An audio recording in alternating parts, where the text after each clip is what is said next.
I'd like to talk about today about, I'd like to just jump right into the topic. I know it's going to be kind of quick, but I only have 3 minutes, so, and this topic can get pretty kind of heavy, so I'm going to do my best to try to explain this in a very kind of succinct manner.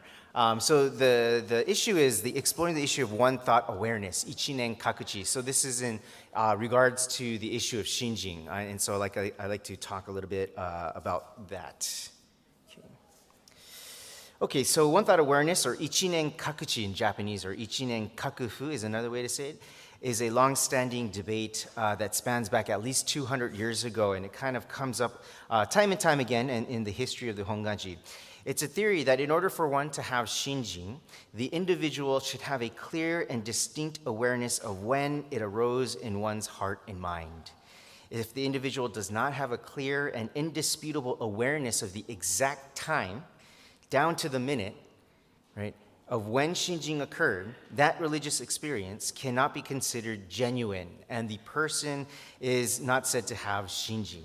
So the Honganji orthodoxy, in contrast to this, as it stands now, is against this interpretation, taking the position that shinjin is not determined by one's past awareness of when it occurred, but rather of when, whether one currently and correctly understands and receives it now. Okay, so I'd like to look a little bit more into this issue and what it's actually talking about here. So I'd like to give a little bit of a contextual background here. In order to talk about this issue, it spans back since the time it's believed during the Sango Wakuran incident. And just a show of hands, how many of you have ever heard of the Sango Wakuran incident? Okay, there's a few. Okay, so it's a time when there's 3 major debates that occurred in the Honganji's history. This one is the last one, and it's the most it did the most damage in terms of almost creating a near schism within the Nishi Honganji. Okay, not Higashi Honganji, just the Nishi Honganji side. Okay, and so I'd like to talk a little bit more about what happened here, because the remnants of this is what kind of leads into the Ichinen Kakuchi. So if we understand kind of the history of this, then we kind of understand the rest of the rest. So it takes place, I know the writing here is small, but it's from 1764 to 1806. So roughly during the time that the Revolutionary War was taking place, over in Japan, in Kyoto, this issue was occurring. On the one side, we have the chief ecclesiastic in Shinshu theology, and this becomes known as Noke in the Japanese. But what's important to kind of note about the Noke is that at the beginning of the Honganji, when it becomes this kind of major institution, it puts one person in charge of the entire kind of doctrinal authority, and so he becomes the chief ecclesiastic of the entire Honganji. Okay, and this is headed by the bottom bubble here, a person by the name of Kozon. This is when this issue starts. Okay, he's like the 5th or 6th person, Noke, but this is when this starts. And then he passes away, and then the next person after him takes over, and his name is Chido. Chido takes over. And this becomes part of what we call the new interpretation school. New being that you have to express your shinjin in a certain way, and that wasn't discussed during Shinnan's time and up until that time. So it was considered the new interpretation school. On the other side is the opposing faction, and this is the old interpretation school, and this is headed by 2 individuals, Dai-e and Do-on, who basically say that this new interpretation of the Honganji that they're taking is blasphemous, basically. They said that's wrong. And so what is it that they were kind of debating about? So in Kozon, the person on the left here, comes out with this book, and in that book he says that of the 3 minds in the 18th vow, Shishin Shingyo Yokusho, or sincere mind, the mind of entrusting, and then the aspiration for birth. The 3rd mind, the aspiration for birth, is the most important. And on top of that, the person has to aspire, quote unquote, and show that aspiration through the 3 modes of action, or what's called the sango. In other words, shin, your body, your bodily movements have to show that. Ku, your speech, in other words, you have to say the nembutsu in order to say that you're aspiring for birth in the Pure Land. And then your mind, your mental state has to be directed towards the Pure Land. And you have to show this, that you have, and when you show that, you have shinjin, okay, is what he says in this book that he writes. And then the old interpretation school, what they say is, that's incorrect. If you have to show it, that through your actions, then what that is saying is basically that's jiriki, that's self-power. You're placing a condition for birth on the Pure Land, a condition in which you have to show you are worthy of birth, or that you are doing the things that are accepted of you to become born in the Pure Land. But that's not what Shinran Shonin stated. Shinran Shonin stated that Amida Buddha's wisdom and compassion is for all beings. And when we awaken to that, things like your bodily action, your speech, and these things don't matter. They become a natural, spontaneous kind of working from yourself, as opposed to it being a condition for being born in the Pure Land. So there's these two different camps that kind of formulated, okay? And this debate drags on for 10 years. And it came to a point where they came to blows with each other, and it boiled out into the streets of Kyoto, and there was violence occurring, and so the Honganji couldn't control the situation anymore.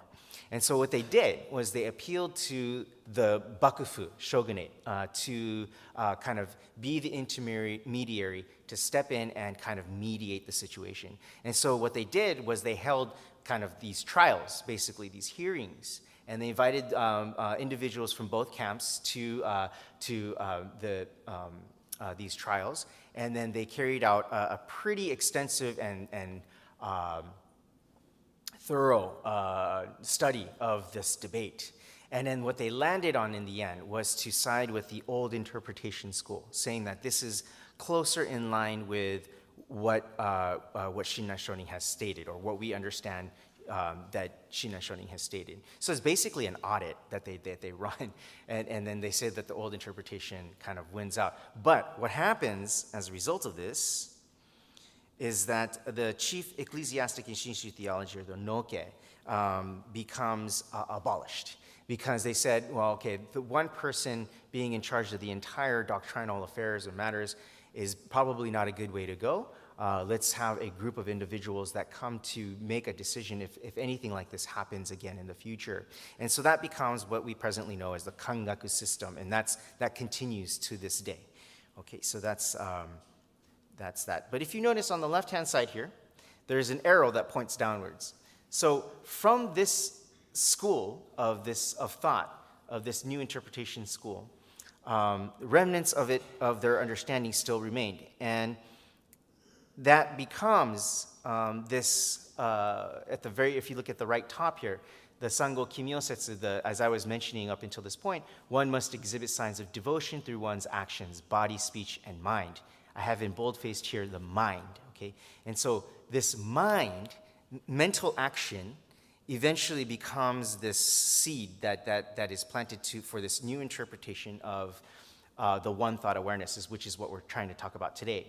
In that shinjin is the moment of the negation of one's doubt towards Amida's salvific working, and thus one must know precisely when that indeed did occur.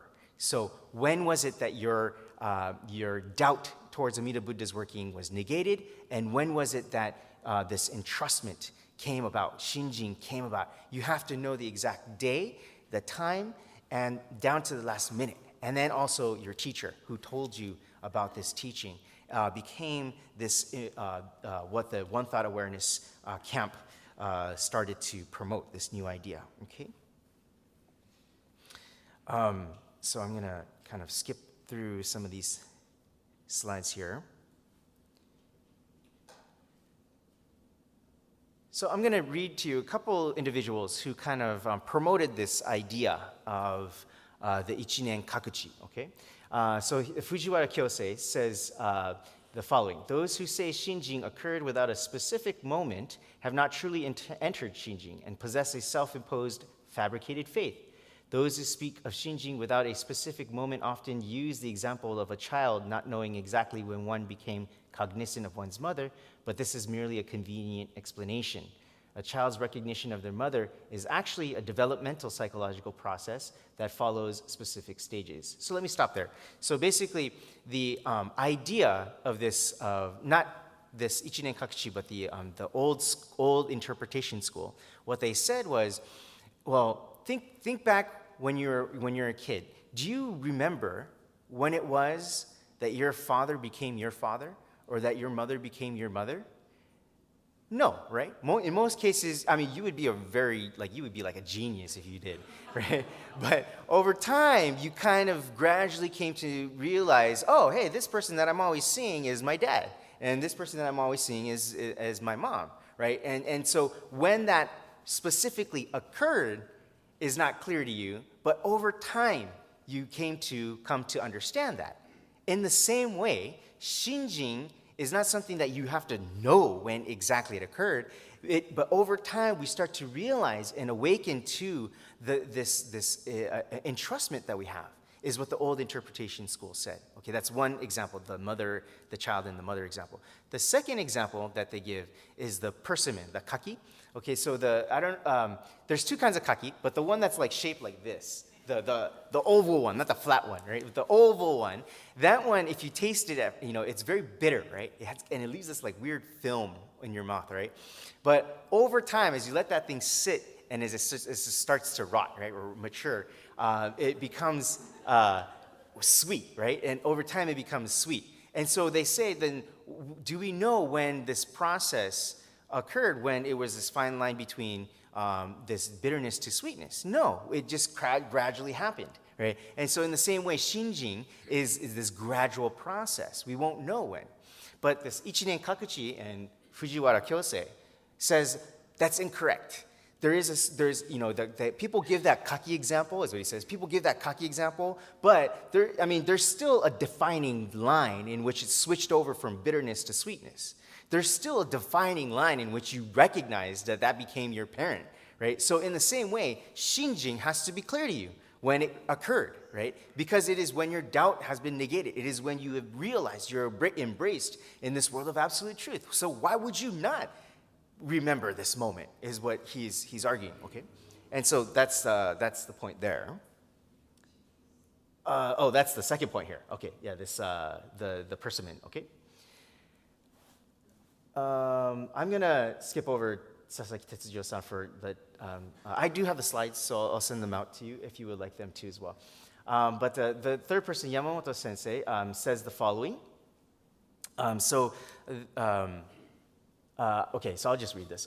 The founder said, I, Gutoku Shinran, disciple of Shakyamuni, discarded sundry practices and took refuge in the primal vow in 1201. And Renya Shonin once repeatedly spoke of the moment of reliance. For that reason, the moment of abandoning self-power and taking refuge in other power must necessarily exist. And as long as that exists, that moment should be recognized. Based on this settled mind, one must teach about this as well as the first experience for oneself. A settled mind that cannot identify when one's path changed from this hellbound to being destined for birth in the Pure Land is not true and real. Basically, he's saying it's not authentic unless you know when it has occurred. And he, along with most people in this camp or this school of thought, will cite this, which comes up in the Kyogyo Shinsho, the top quote here. I, Gutoku Shinran, disciple of Shakyamuni, discarded sundry practices and took refuge in the primal vow in 1201. And it's right there in the Kyogyo Shinsho. So we have to know the exact date when this occurred. Okay? So that's the understanding there. Let me just get my notes here. So what's the Honganji's position? Okay. The Honganji's position will say the following.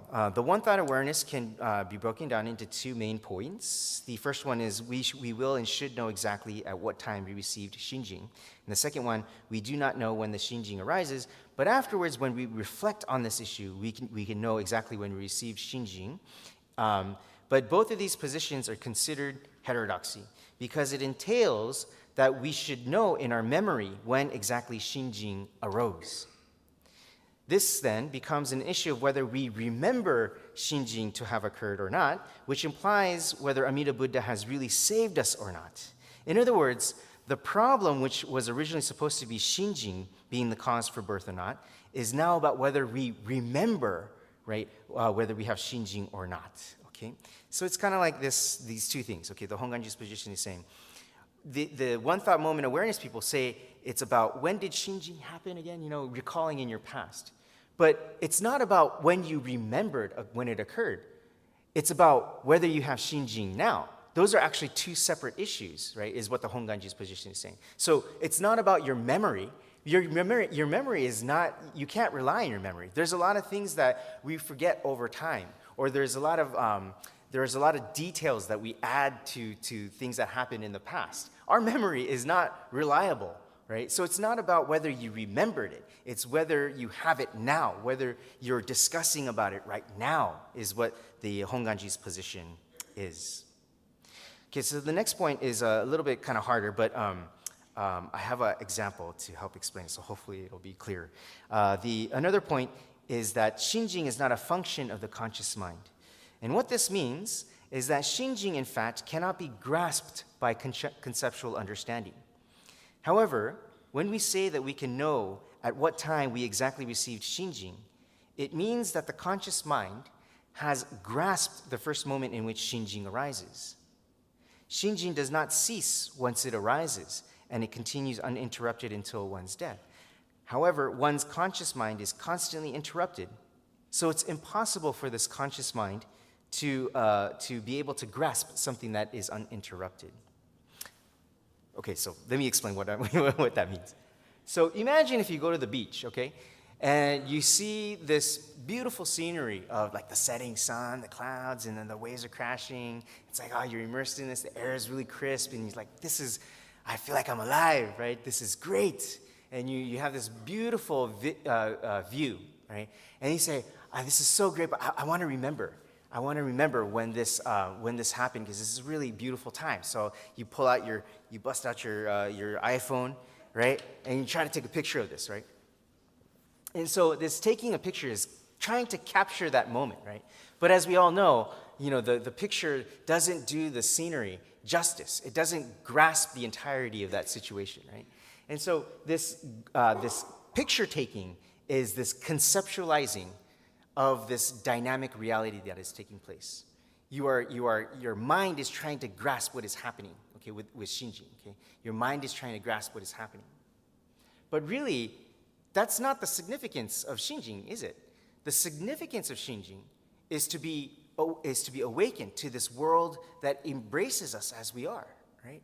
So it's got nothing to do with your consciousness, nothing to do with your mind grasping it, but everything to do with this scenery that you are a part of. So it's not about you, right? It's about you being a part of this entire thing. It's about this entire thing that's more important, right? And so that's what the Honganji's position is to say, focus not on the phone, focus on the scenery, right? That's the Honganji's position, if anything. Okay, so that's what is being argued here. Okay. Okay, and then the father and mother example is this slide that I just gave to you, which I talked about earlier. For the interest of time, I will skip over that. And then this, the one about the date. Okay, so it is often given that I, Gutoku Shinran, disciple of Shakyamuni, discarded sundry practices and took refuge in the primal vow in 1201, is usually what's cited to defend this position of one thought awareness. But the Honganji says, or one of the scholars from the Honganji says, actually, if you look at that passage, that's pulled kind of out of context. If you look before that context, it says the following, and I've highlighted it in bold here. 17th day of the 11th month, 1211. And then later on he says, in 1212, during the midday hour of the 25th day of the first month, he passed away. Honen Shonin passed away. Shinan is writing this, okay? So he gives, prior to this passage, he gives another 2 dates that are very specific, down to the month and the day. So then the argument is, why is it just here that he just lists the year, right? And so it's If he wanted to list a day and say that the date was important, he would have listed the exact day and time that occurred. But actually, in fact, what he's just saying here is that he entered Honen's ranks. He entered the group of people studying under Honen's group. He entered the tutelage of Honen Shonin. He's not saying precisely, that's when I got Shinjin. He's saying that's when he entered Honen's group. And so that's the Honganji's position again, which is to say, it's not about the exact date of when it happened in the past, right? And so this argument isn't sound. It doesn't work for this position, and that's why that is incorrect. And so that's the Honganji's position. So I'd like to close about what we can learn from this issue of Ichinen Kakuchi, which I've kind of talked about very briefly here. So firstly, so what can we take away from this issue as Jodo Shinshu practitioners in the 21st century? Firstly, what we should understand is that Shinjin, or true entrustment, is the core essential issue of Jodo Shinshu Buddhism. Without this, we cannot talk about how to be a Jodo Shinshu Buddhist in today's modern world. Yet, how many of us discuss this issue of Shinjin, right? If ever? Shinen Shonin himself says that the true cause of birth in nirvana is Shinjin. This is what we should be focusing our attention on, as it is talking about the core of this tradition. I'm not saying we got to do that every week or every Dharma talk, right? But somewhere, somewhere in our Sunday services, or somewhere when we have seminars or something like that, we should kind of interject this notion, right? I mean, this teaching here and there. And regarding Shinjin itself, whether one affirms or does not affirm that they have Shinjin, the problem is that as soon as we talk about Shinjin, we are conceptualizing a dynamic experience, a religious experience. This means that in any discussion of Shinjin, from the moment we conceive of it to have occurred in our hearts, we are conceptualizing this dynamic event. Again, this iPhone, right? So true, we cannot help but conceptualize this dynamic phenomenon in order to try and make sense of it or even talk about it with other people, right?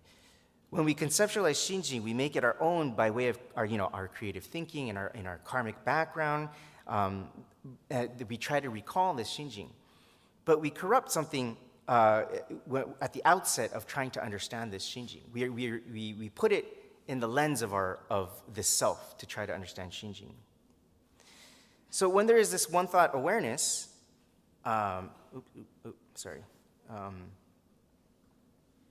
when there is a one thought awareness of Shinjin, where we come to affirm the time, hour, and minute of Shinjin, we are talking about it within the parameters of human conceptual thinking, right? We're talking about it in terms of our brains and trying to remember and recall it as best as we can. But that's not the true significance of Shinjin, right? As we've just pointed out. Can we ever talk about Shinjin in its entirety? No, right? Should we then stop talking about Shinjin because we can't talk about it in its entirety? Also, no, right? We have to come to accept that there's always going to be a major part of this dynamic phenomenon that we won't be able to discuss or fully comprehend. However, we should not misconstrue that to mean that we are somehow barred and excluded from being immersed in Amida Buddha's great compassion. And that's the beauty of being a Jodo Shinshu Buddhist, I believe, right? We are embraced even though we don't understand that fully, right? Therefore, we should we should attempt to talk about Shinjin. We should try and understand it with the presupposition that we will never fully understand it, right? I find myself frequently being drawn to this quote that Daniel Shonin states. He says the following: "If you think you have understood the Dharma well, you have not understood it at all. If you think you have not yet understood the Dharma, you have understood it well. If you are appreciative of Amida's salvation, you have attained a good understanding of the Dharma. Do not think you have attained some understanding of it," is basically what he says. So, therefore, it's perfectly permissible to say, I have Shinjin because I've got it at this time, right? So long as the person doesn't then turn around and say, now you have to have Shinjin and you have to know when you got it, right? That's when it becomes incorrect, right? Some individuals will have a firm conviction of when Shinjin occurred, but for some others, they might not, right? And it's okay, right? Some people will swear by, I have Shinjin, this is when it happened. But other people will be like, I don't know if I have it or not, or when it occurred. But it's important to continue to want to listen, right? To want to pursue the Buddha Dharma, right? Right.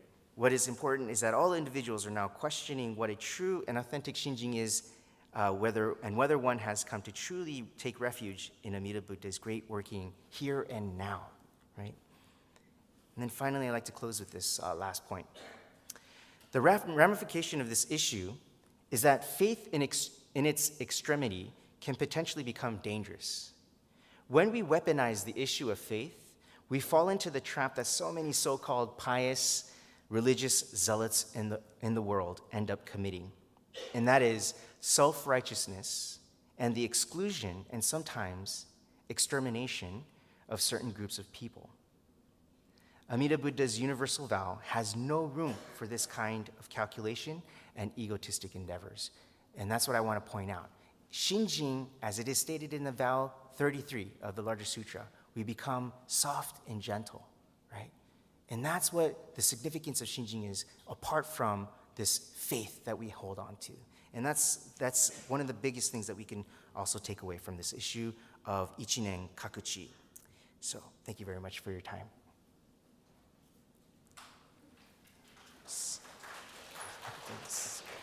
Thank you very much, Miyaji-sensei. Tell he's a professor now, not just a minister. As minister, he would have talked on for another 15 minutes, but Professor, there's a bell or something that will ring and tell him to stop. So I forgot to also mention that Reverend Miyaji is a grandson of a kangaku, the only kangaku who's lived here in America. So hopefully that tradition will carry on somehow. Maybe we'll have an American-born kangaku someday. Our next speaker is Reverend Dr. Mutsumi Wondra. She is the resident minister here at the Orange County Buddhist Temple, but also a professor for the Institute of Buddhist Studies. Her educational background is she graduated from Kyoto Women's College and then attended IBS, received her degrees there, then went to Ryukoku to get her PhD. All right, so you're very fortunate to have her here in Orange County to teach many of your classes. Right? So, Wondra-sensei, whenever you're ready.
So good afternoon, everyone.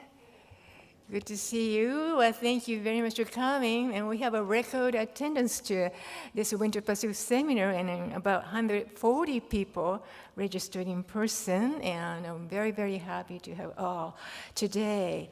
And today I was asked to talk about the issue of wrong views. I didn't say the word heterodoxy, because some of the people, I do myself, I'm not really familiar with the very difficult word.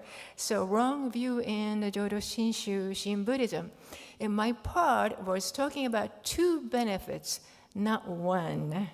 Okay, so the other day I was looking at a newsletter, Idaho, Oregon Buddhist Temple, Reverend Hirano's temple. He wrote a wonderful letter, and he said, the director of BCS Center of Buddhist Education, I've been having a series of seminars on the topic of orthodoxy and heresy It is not to say you must believe this, but it's to help to understand and decide whether Jodo Shinshu is right for you. So that's, he mentioned that, and I really appreciate. Thank you very much for inviting me for this occasion. Yeah, so far it's okay. Aren't you tired of hearing this very complex matter? I'll make it easy for you.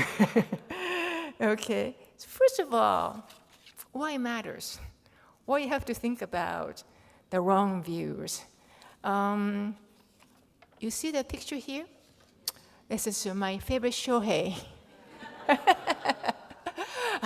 I don't really watch the ball game, but I like him a lot. He likes nice, the good boy, and they're going to have a baby, right? Yes, right. I'm looking forward to that. And then the other day, I watched that his dog. The name is Dekopin. Is that Dekoi? Dekopin, right? I watch him. He is so wise. And immediately he said, he's a good dog. He's walked to that. And he stopped, and he watched the Shohei, and watched, and he caught the ball, and he, bit it, and then returned it to him. I said, wow, what a nice dog, wearing the T-shirt, beautiful fur, All what I'm saying is, he got trained. He got trained very well, and he knows the rule, right? He was told, Dekopin, go there and stop, and then pick up the ball and run it to me. That's the rule. He understood. So all what I'm saying is we're a Buddhist temple, and then Jodo Shinshu, we also have a rule, right? To understand that right understanding, a right teaching. This is our rule. And then rule is, we have a Pure Land Sutra, that's a very important sutras, and larger sutra, Contemplation Sutra, Amida Sutra. And then also we read a seven masters' writing, and the Jodo Shinshu and Shinran Shonin's writing, and any other predecessors' writing, and then Renyo Shonin's writing. Those are our Oshogyo, we call it, sacred, the writings. That's our basic. That's our basic. So that's, I really think those are authenticity. This is authentic teaching. That's orthodox teaching. And the fundamental understanding. We do have to understand those orthodox teaching, because to express your feeling, how do you express the Amida Buddha? You can use your own word, but unless you know what it says, what the Shinran said, what other masters said, you cannot really express, you can't make expression, you cannot come out your word. You need some rule, and you got trained how to read those writings. Okay? So we don't create our own teaching by ourselves. Has to be on those sutras and Shinran Shonin's writing. Okay? And reading that, you can express what you thought, you can interpret whatever you like, and you decide. Okay? Talking about a historical background in Jodo Shinshu, after the Shinran Shonin passed away, and the third generation Kakunyo Shonin, he was born 1270, his third generation, his great grandson from Shinran Shonin, institutionalized Shinran Shonin's followers and named the Jodo Shinshu Honganji Temple. He named the temple Honganji. With the effort of 8th generation Renyo Shonin, Amina's non-conditional spiritual liberation was widely spread among people during the 15th century. And Honganji became one of the Buddhist school and retained the largest member in Japan, right? In North America also, we have a lot of temples. They're all Shin Buddhist temple. All the Issei people and Nisei people made it with their own money. That's why we are here, to be able to listen to the Buddha Dharma. Their legacy, we really appreciate it. Without it, there is no Jodo Shinshu in this country, the United States. Talking about a wrong view, well, what kind of book was written? Wrong view is number one, is Tannisho. You know, Tannisho was written by Shinran Shonin's disciple, Yuyen. English title is Record in Lament of Divergences. So after Shinran Shonin passed away, he had a lot of disciples in Kanto, Tokyo area. He said, I never had a disciple, but that's not true. There's a lot of followers. And then among the followers, after Shinran Shonin passed away, there's a lot of understanding, or maybe that misunderstanding, or is it right? You know, what should we do, right? So those are the things Yuyen wrote it. Those kind of topic is discussing about it. But by the way, this is what I heard from my master Shinran Shonin. And then he is just lamenting all the kind of not right understanding is getting popular in that area. So this is Tannisho is all about. And then also Kudensho, a record of oral tradition, is written by Kakunyo. It's third generation, 1331. This is sort of, the Kakunyo is a third generation. He tried to institutionalize a Shinshu follower. Shinshu means the Jodo Shinshu followers, and try to work on within, try to organize followers and institutionalize the Honganji. So he really, really wants to say, I am the right successor from Honen and Shinran and me as the third generation. So he did it. Basically, he wrote about he wrote about the teaching he received from Nyoshin, is a second generation, but ultimately from the Shinran Shonin, because Kakunyo never met Shinran. When Kakunyo was born, Shinran already passed away. That's why he went back to the second Nyoshin, and then he received a direct teaching. In Buddhism, receiving direct teaching is very, very important. From face to face is possible. So that's what Kakunyo wants to do it. He received a Shinran Shonin's teaching through Nyoshin, the second generation. This is what the record of oral tradition. And then also he wrote about Gaijasho. Gaijasho is notes of rectifying heresy. At that time, there are 10 different Jodo Shinshu schools. Even say Jodo Shinshu, there is a Jodo Shinshu Nishi, West, and the Higashi, right? East, Higashi Honganji, and there are Takara. And there was a lot of 10 different Jodo Shinshu schools. At that time, already 10 traditions are established during that Kakunyo time. So Kakunyo was sort of like a try to organize. And then one of the temple, Bukkoji, is right next to Honganji in Kyoto. Bukkoji was very popular. They're getting a lot of membership. So Kakunyo said, what's going on there? What are they doing? They are doing the wrong thing, right? So he really wrote a critic toward the Bukkoji. And then Bukkoji, what they did is Myocho Ekezu is writing the name of the people who received a shinjin. And then he also portrayed those people and then displayed it in the temple. So he said, wait a minute, Kakunyo said, wait a minute, Shinran never said such thing, don't do it such thing. This is a critic to within the Jodo Shinshu 10 schools. That's what the Gaijasho. Kakunyo's son, Zonkaku, wrote a Haja Kenshosho.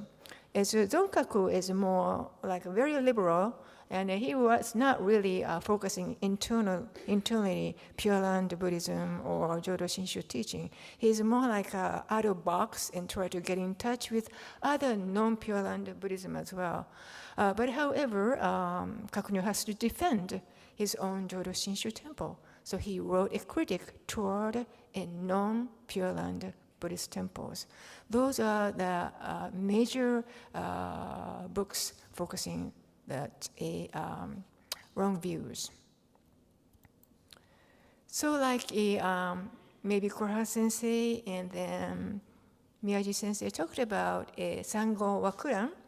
After that, system change from that heated dispute, this Sango Wakuran doctrinal dispute, it took about 10 years. 10 years. Miyaji Sensei already explained, I didn't really go into the detail, but after that, no case system is so like a dictatorship, one person, some scholar decide this teaching is right and wrong. Instead of that, they made a kangaku, council academic system, sort of like a more group, or eight or nine top scholars made a group and determined that the teaching is right and wrong. So then they provide the test to make sure your understanding is right or not. The test is called Denshi exam. Denshi exam. So when I was in Japan, when I was in the students of Ryukoku, 2014, I took this Denshi test.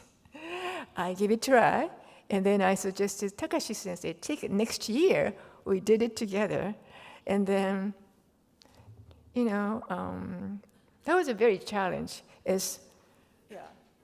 What it is a Denshi test this is one textbook, and 134 pages in written, all that Japanese, and then those are the 17 current topics right now. One is primal vow, talk about hearing and shinjin. What kind of relationship is it, hearing and shinjin? Number 2, Amida Buddha, 3 minds. What are those things, right? And feeling joy is a cause.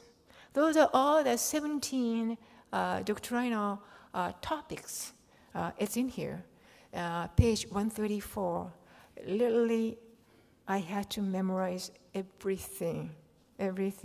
And particularly, they asked me, where do you find in the Shinran's text?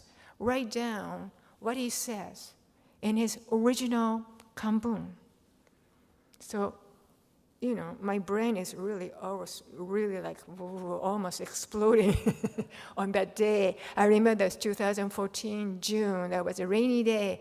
I was wearing the long robe in kokue and wearing the ikigesa gojo. And then I went to Honganji and took a test. That was a quite interesting challenge to me. And they gave me the one pencil and one eraser. That's it. And you sit down on the floor, 20 or 30 people waiting for the question. There is no electric light. There's a lantern, right? And then one kangaku carried one box, and lacquer box. There's a question inside. He opened it. He said, okay, the question is this. We're all waiting. All right. So my term is 2014. That was the first time the current Gobonshu-sama, Sokunyo-sama's time. So, actually, is Gomonshu picked the question out of 17 doctrinal topics. So before that, his father's time, we all have it, okay, 2013, this is a question, 13, okay, they ask. Another thing is maybe 15. So it's not going to be the same, question this year. But my time is 2014. It's the first time that Sokunyo-sama, Gomonshu-sama, picked the question. So you can see, could be anything, right? So to me, it's, oh my, I don't know what to do, but I try to remember it. And then my question was 14, Nembutsu in gratitude. I said, oh, wait a minute, where was it? Tried to photographic memory, okay, number 14, I started writing. You have to write up the paper within 30 minutes. And after that, there's some interview. Kangaku invited me and interviewed me. You know what? I thought I was lucky to take that test. Because you see, now 14th doctrinal discourse and topics, to me, is more like a sphere, not like a vertical understanding. Okay, number one, number two, they're all mutually related. So if you understand the 14 and 17 doctrinal the topics, you would understand the entire Jodo Shinshu teaching. So I was very lucky to take the test, and so the saying that, I better get into my area. I have only 10 minutes.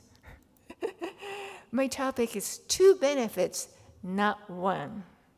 Okay, there's 2 benefits, not 1. This is one of that old doctrinal questions, but I want to ask you, all people, be honest with me. Do you think you will get enlightened? You have Satori already? No? That's okay. You can tell me if you are. You got enlightened? Are you Buddha? No? You sure? No one? You sure? I'm asking you. Do you think this place is Pure Land? Yes? No? You can be honest with me. So, right? Okay, thank you. I just asked. So we receive 2 benefits from Amida Buddha. Amida Buddha's soteriology. Number 1 is we enter the stage of truly settled during this time. During this time is while we are living. So truly settled, what is that? You're settled, mind is settled. That means you receive interesting mind, Shinjin, and then you live everyday life by saying Namo Amida Butsu in gratitude. That's the wonderful benefit you receive. You go to the temple, you come to the OCBC, you go to Idaho Orion Temple, you go to Alameda Temple, you go to Gardena, LA Betsuin, Nishi, you name it, San Fernando Valley, San Diego Vista. You meet your Nembutsu people, right? Aren't you happy to meet them? We share the Dharma together in this life. This is it. This is we enter the stage of truly settled during we are living in this life. That's number 1, right here in this world. Number 2 is we enter the complete nirvana in Amida's realm at the end. That means my final day. Okay? Watch the word complete nirvana. Okay? That means we are becoming a Buddha, we got it fully enlightened, and we are getting the Buddhahood at the moment of my death. So those 1 and 2 is separate benefit. Even you got a Shinjin, even you say Namo Amida Butsu, you don't get 2 yet. I'll tell you why. So above 2 benefits do not happen at the same time. First, when during this life here, and second, one at the end. Therefore, 2 benefits, not 1. So far it's okay? So far it's all right? That tell you, you know Shakyamuni Buddha. He got enlightened underneath the Bodhi tree at the age of 35, what we call a Bodhi Day, December 8. This is simple nirvana. Simple nirvana. But the age of 80, he passed away, right? We call it Nirvana Day, February 15.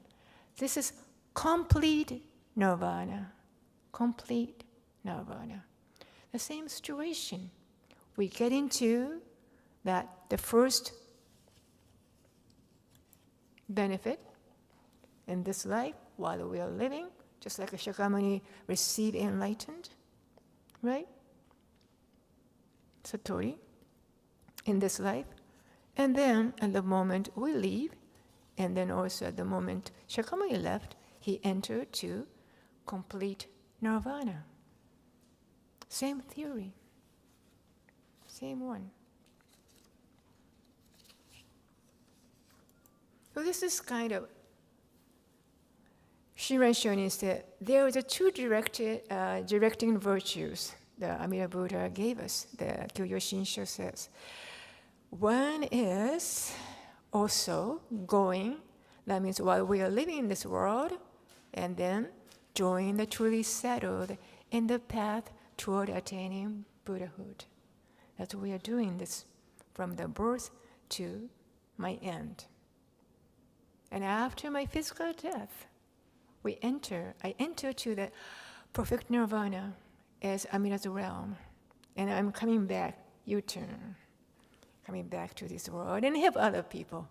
I'll be a returning bodhisattva, right? This is what we call it, like also going aspect, returning aspect. Going is just technical word, is the 18th and 17 and 11 vow, and then coming back in 22 vows, right?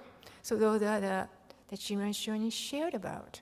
And also Shinran Shonin said, it's a wonderful benefit what we can get is you can check the Kyoyo Shinsho, chapter 3, True Realization, is a page 112. The bottom is 10. Number 10 benefit is most important.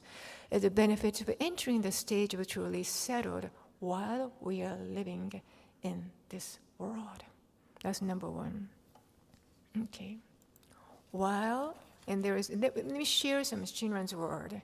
Our desire, why we cannot be a Buddha, we cannot get fully enlightened, why we cannot get a fully Buddhahood in this life, because our desires are countless, and anger, wrath, and jealousy, and envy are overwhelming, arising without pause to very last moment of life. Right? I do all the time. They do not cease, they do not stop, or disappear, or exhaust themselves. While we are living, 3, anger, and then ignorance, and then greed, those are the mind always keep coming back all the time. That's why we cannot be fully enlightened in this world. Also, he said, bonno, pleasure, or mental affliction, or mind of dissatisfaction refers to pain which torment the body and afflictions which distress the heart and mind. So those are the bothering us all the time, bodily and then mentally as well. Very annoying is bonno. We always have it in this world. And then also Shinran says, Shinran really a particular distinguish the word nirvana and then complete nirvana. Complete nirvana is because sentient beings of the Nembutsu have perfectly realized the diamond-like mind of crosswise transcendence.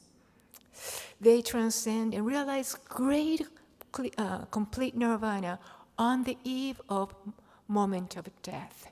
So he always used a moment of death. This is a complete nirvana. While we are living, when one thought moment of joy arises, that's the time we receive a shinjin. Nirvana is attained without severing mental affliction. This is going to the truly settled mind. Okay?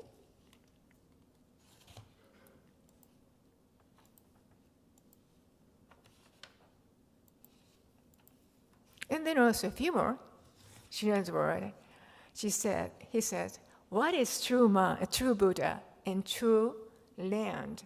Reverently contemplating the true Buddha and true land, I find that Buddha is a Tathagata of inconceivable light, and that is a land also is a land of immeasurable light. Because they have arisen through that fulfillment of vows of great compassion, they are called true fulfilled Buddha and land. They are relevant vows that are made vows of light, 12 vows, and then also life, the 13th vow. So he is really saying, what is a true Buddha? What is a true land? Because a true land is inconceivable light. It's sort of like true land is suchness, shunyata. Right? We can't really describe without words.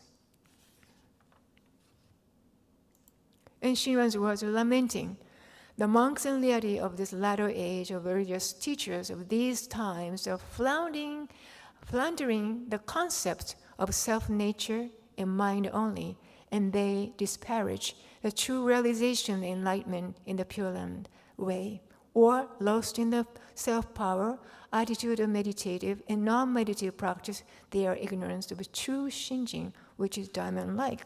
So all what he's saying is he is lamenting the monks and lay at that time developing their own concept of Amida and Amida's realm by themselves. Don't do it to me. That's what Shinran says. So all I'm saying is based on the Shinran's word. But however, I've been thinking about those wonderful, profound, deep teaching. How do we convey to the people in the contemporary world? I would say Shin 3R hermeneutics. I came up revival, renewal, reform. Right? Revival, sort of, we did it, restore, study and understand the Orthodox teaching, which is a fundamental teaching. And it happens 850 years ago. So really, how do we take that authentic teaching to this contemporary world? This is a renewal. We have to re-engage the Shinran's teaching in American context. And how do we express this thing? How do we interpret Amida? How do we interpret Pure Land? How do we interpret Shinjin, reflecting the contemporary society to resonate Shinran's very deep teaching to every one of you in everyday life? And then we can put that thing is kind of reform, a restructure, and what do we emphasize? What resonates to people in this world? I think those are the things, those efforts are absolutely necessary to carry the profound and Shinran's teaching to next generations. We have to work on it. I really think so. And Buddhism is always emerging, adaptable, and living in our life. So always truth is coming from the Buddha Dharma to us. We don't look for what we wish to know. We're not looking for, and we don't have to look for what we need in the sutra and Shinran's teaching. It always comes to the true word, comes from the Buddha Dharma and Shinran's teaching toward to people living in this contemporary world. Thank you very much. Enjoy me, Gasho, please. Namo Amitabha. Namandavas, Namandavas.